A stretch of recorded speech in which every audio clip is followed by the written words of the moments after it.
Job hunting is taking longer, much to the frustrations of those re-entering the job market. People are taking to social media to share their own experiences with multiple rounds of interviews that never lead to an offer or ghost jobs that never actually get filled. The founder of the Wilbanks Consulting Group, Holly Wilbanks, is here to share some tips on how to navigate these delays. A lot of my friends have been talking about this. I mean, some people have been waiting 2 years to land a job. So, I mean, is it true? Are job searches taking longer now? They are taking longer, and it's not just the way that people are feeling it. There's actual data to support this.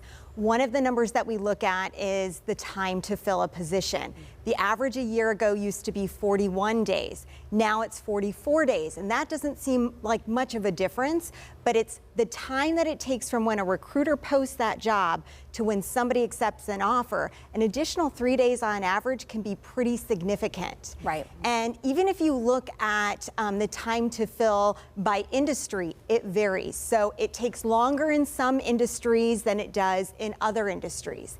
In addition, if you have more experience and maybe you are in senior management or leadership, it's going to take you even longer for that search than it does for somebody who might be, let's say, in an administrative role. And why do you think this is happening? I mean, I think a lot of us can kind of figure that maybe some new jobs were added through the pandemic, different styles of work, and now things have shifted. Maybe companies are dealing with more financial issues as well?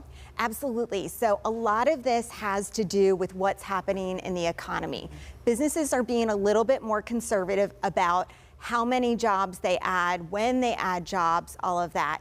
In addition, in general, we've just seen a slowdown in job growth.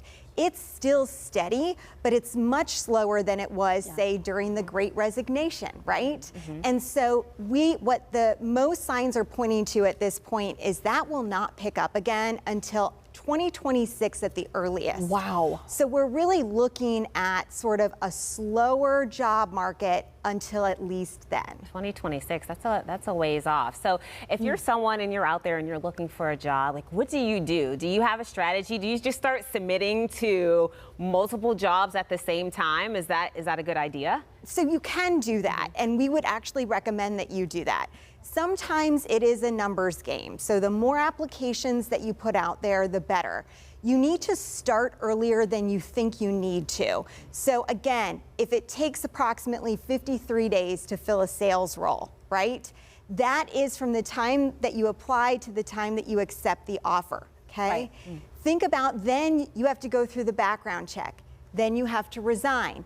When you resign, you give your 2 weeks notice or whatever your notice period is. Right. So now it's over 60 days between when you first applied to that job and when you're actually potentially going to be starting your new job.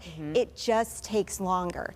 And what we're seeing, and in fact, Aerotech has a really interesting survey out there. They're a recruiting staffing firm.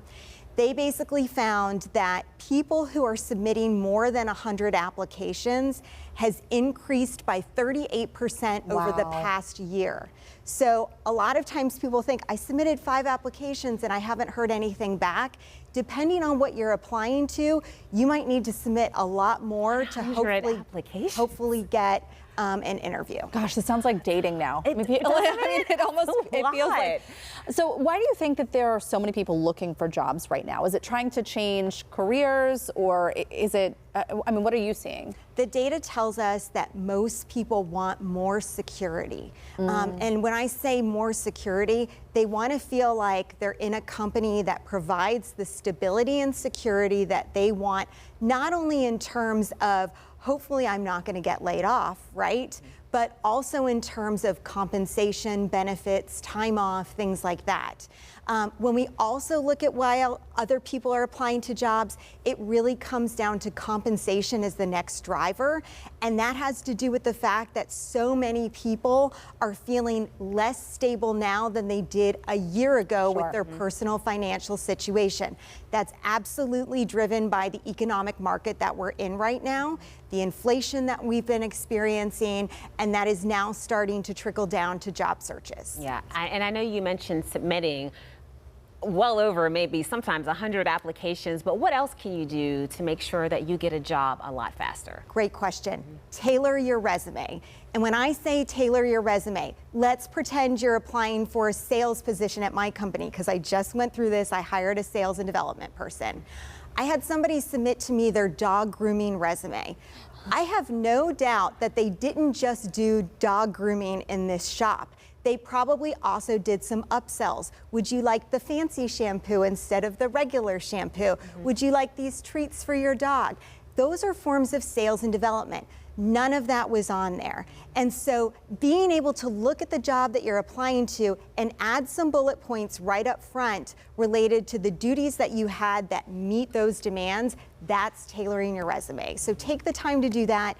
And of course, prepare for the interviews. Do some research on the company, saying, well, I'm interviewing here because it's close to my house. Right. Well, that's not a reason reason to hire you. Right. That's a reason to want to work there, but you have to have a more substantive reason, like, I really like the company culture, I've heard great things since I live in the neighborhood, that type of thing. Great stuff, Holly. Thank you so much. Thank you. Well, if you need help with your job search, the Wilbanks Consulting Group offers consultations and coaching. We will have more information on our website, kdka.com/talkpittsburgh.